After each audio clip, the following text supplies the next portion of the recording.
I started for school very late that morning and was in great dread of scolding, especially because Mr. Hamel had said that he would question us on participles, and I did not know the first word about them.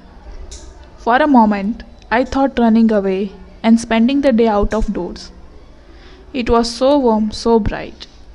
The birds were chirping at the edge of the wood, and in the open field back of the sawmill, the Persian soldiers were drilling. It was all much more tempting than the rule of participles, but I had the strength to resist and hurried off to school. When I passed the town hall, there was a crowd in front of the bulletin board. For the last 2 years, all our bad news had come from there. The lost battles, the draft, the orders of the commanding officer. And I thought to myself without stopping, what can be the matter now? Then, as I hurried by as fast as I could go, the blacksmith watcher who was there with his apprentice reading the bulletin called after me, "Don't go so fast, Bob.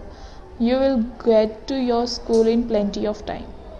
I thought he was making fun of me and reached Mr. Hamel's little garden all out of breath.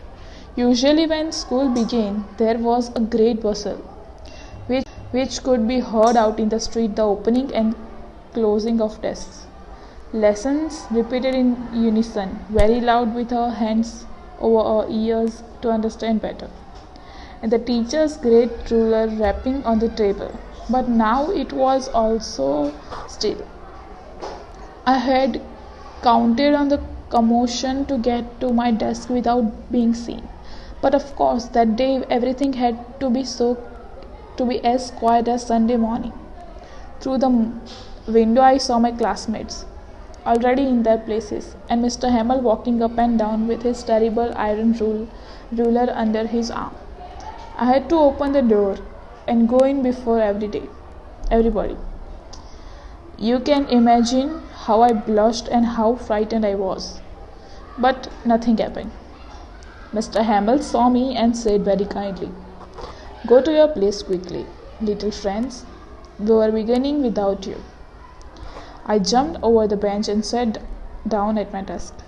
Not till then, when I had got a little over my fright, did I see that our teacher had on his beautiful green coat, his frilled shirt, and the little black silk cap, all embroidered, that he never wore except on Inceptions and Prize Day. Besides, the whole school seemed so strange and solemn, but the thing that surprised me most was to see on the back benches that were always empty, the village people sitting quietly like ourselves. Old hussars with his three-cornered hat, the former mayor, the former postmaster, and several other besides, everybody looked sad. And Hauser had brought an old primer thumbed at the edges, and he held it open on his knees with his great spectacles lying across the pages.